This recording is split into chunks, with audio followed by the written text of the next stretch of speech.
जय भोलेनाथ। स्वागत है आप सभी का बरगदेश्वर महादेव मंदिर उन्नाव के YouTube चैनल पर। आज हम अपने दैनिक प्रवचन में पद्म पुराण का पावन पाठ आरंभ कर रहे हैं। हमारा उद्देश्य है कि 18 पुराणों का ज्ञान हम रोजाना आप तक वीडियो के माध्यम से पहुंचाते रहें। हर दिन शाम 5 बजे नई वीडियो और शाम 6:30 बजे लाइव आरती दर्शन भी अवश्य देखें। चलिए भक्तिपूर्ण यात्रा की ओर बढ़ते हैं। जय भोलेनाथ। ओम श्री परमात्मने नमः। संक्षिप्त पद्म पुराण सृष्टि खंड मधु कैटभ का वध तथा सृष्टि परंपरा का वर्णन। अध्याय 31। पुलस्त्य कहते हैं, तदनंतर अनेक योजन के विस्तार वाले उस सुवर्णमय कमल में, जो सब प्रकार के तेजों में गुणा से युक्त और पार्थिव लक्षणों से संपन्न था, भगवान श्री विष्णु ने योगियों में श्रेष्ठ, महान, तेजस्वी एवं समस्त लोकों की सृष्टि करने वाले चतुर्मुख ब्रह्माजी को उत्पन्न किया। महर्षिगण उस कमल को श्री नारायण की नाभ से उत्पन्न बतलाते हैं। उस कमल का जो सारभाग है उसे पृथ्वी कहते हैं, तथा उस सारभाग में भी जो अधिक भारी अंश है उन्हें दिव्य पर्वत माना जाता है। कमल के भीतर एक और कमल है, जिसके भीतर एकार्णव के जल में पृथ्वी की स्थिति मानी गई है।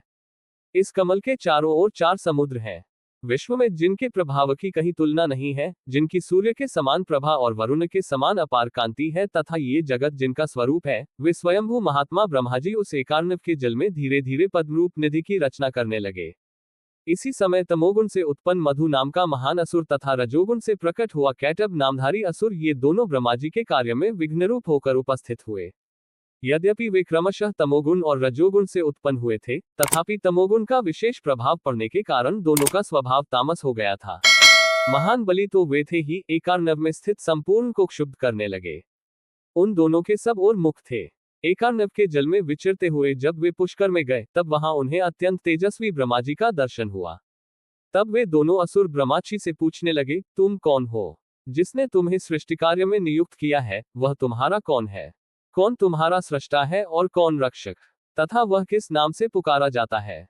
ब्रह्माजी बोले, असुरो, तुम लोग जिनके विषय में पूछते हो, वे इस लोक में एक ही कहे जाते हैं। जगत में जितनी भी वस्तुएं हैं उन सब से उनका संयोग है, वे सब में व्याप्त है। उनका कोई एक नाम नहीं है, उनके अलौकिक कर्मों के अनुसार अनेक नाम है। ये सुनकर वे दोनों असुर सनातन देवता भगवान श्री विष्णु के समीप गए, जिनकी नाभ से कमल प्रकट हुआ था तथा जो इंद्रियों के स्वामी है। वहां जा उन दोनों ने उन्हें सिर झुकाकर प्रणाम करते हुए कहा, हम जानते हैं आप विश्व की उत्पत्ति के स्थान अद्वितीय तथा पुरुषोत्तम है। हमारे जन्मदाता भी आप ही हैं। हम आपको ही बुद्धि का भी कारण समझते हैं। देव, हम आपसे हितकारी वरदान चाहते हैं। शत्रुघ्न, आपका दर्शन अमोघ है। समर विजयी वीर, हम आपको नमस्कार करते हैं। श्री भगवान बोले, असुरो, तुम लोग वर किस लिए मांगते हो? तुम्हारी आयु समाप्त हो चुकी है, फिर भी तुम दोनों जीवित रहना चाहते हो। ये बड़े आश्चर्य की बात है। मधु कैटभ ने कहा, प्रभो, जिस स्थान में किसी की मृत्यु न हुई हो वहीं हमारा वध हो, हमें इसी वरदान की इच्छा है। श्री भगवान बोले, ठीक है। इस प्रकार उन महान असुरों को वरदान देकर देवताओं के प्रभु सनातन श्री विष्णु ने अंजन के समान काले शरीर वाले मधु और कैटभ को अपनी जांघों पर गिराकर मसल डाला। तदनंतर ब्रह्माजी अपनी बाहें ऊपर उठाए घोर तपस्या में संलग्न हुए। भगवान भास्कर की भांति अंधकार का नाश कर रहे थे और सत्य धर्म के परायण होकर अपनी किरणों से सूर्य के समान चमक रहे थे। किंतु अकेले होने के कारण उनका मन नहीं लगा, अतः उन्होंने अपने शरीर के आधे भाग से शुभलक्षणा भार्या को उत्पन्न किया। तत्पश्चात पितामह ने अपने ही समान पुत्रों की सृष्टि की, जो सबके सब प्रजापति और लोकविख्यात योगी हुए। ब्रह्माजी ने 10 प्रजापतियों के अतिरिक्त लक्ष्मी, साध्या, शुभलक्षणा, विश्वेशा, देवी तथा सरस्वती, इन 5 कन्याओं को भी उत्पन्न किया। ये देवताओं से भी श्रेष्ठ और आदरणीय मानी जाती हैं। कर्मों के साक्षी ब्रह्माजी ने ये 5 कन्याएं धर्म को अर्पण कर दी। ब्रह्माजी के आधे शरीर से जो पत्नी प्रकट हुई थी, वह इच्छानुसार रूप धारण कर लेती थी। वह सुरभि के रूप में ब्रह्माजी की सेवा में उपस्थित हुई। लोक पूजित ब्रह्माजी ने उसके साथ समागम किया, जिससे 11 पुत्र उत्पन्न हुए। पितामह से जन्म ग्रहण करने वाले वे सभी बालक रोदन करते हुए दौड़े, अतः रोने और दौड़ने के कारण उनकी रुद्र संज्ञा हुई।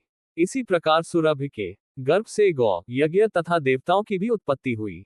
बकरा, हंस और श्रेष्ठ औषधियां, अन्न आदि भी सुरभ से ही उत्पन्न हुई है। धर्म से लक्ष्मी ने सोम को और साध्या ने साध्य नामक देवताओं को जन्म दिया। उनके नाम इस प्रकार हैं, भव, प्रभव, कृशाश, सुवह, अरुण, वरुण, विश्वामित्र, चल, ध्रुव, हविष्मान, तनुज, विधान, अभिमत, वत्सर, भूति, सर्वासुर, निषुदन, सुपर्वा, बृहत्कांत और महालोकन मिस्कृत।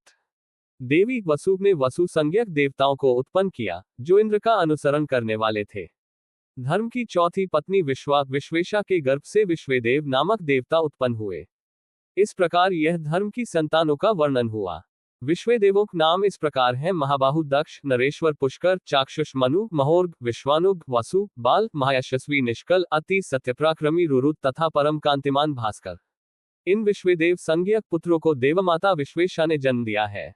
मरुत्वती ने मरुत्वान नाम के देवताओं को उत्पन्न किया, जिनके नाम ये हैं: अग्नि, चक्षु, ज्योति, सावित्र, मित्र, अमर, शिववृष्टि, सुवर्ष, महाभुज, विराज, राज, विश्वयुग, सुमति, अश्वगंध, चित्ररश्मि, निषद, आत्मविधि, चारित्र, पादमात्रक, बृहत, बृहद्रूप तथा विष्णुस्नाभिग। ये सब मरुत्वती के पुत्र मरुदगण कहलाते हैं। आदित्य ने कश्यप के अंश से 12 आदित्यों को जन्म दिया।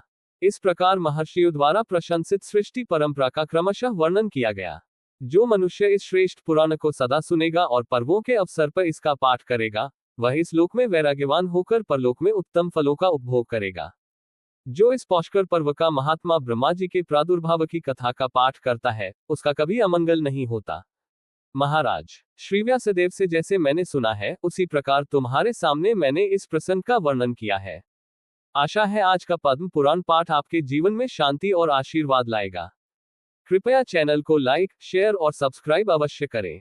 शाम 6:30 बजे लाइव आरती दर्शन में जरूर जुड़ें। फिर मिलेंगे कल शाम 5 बजे एक नए अध्याय के साथ। जय भोलेनाथ।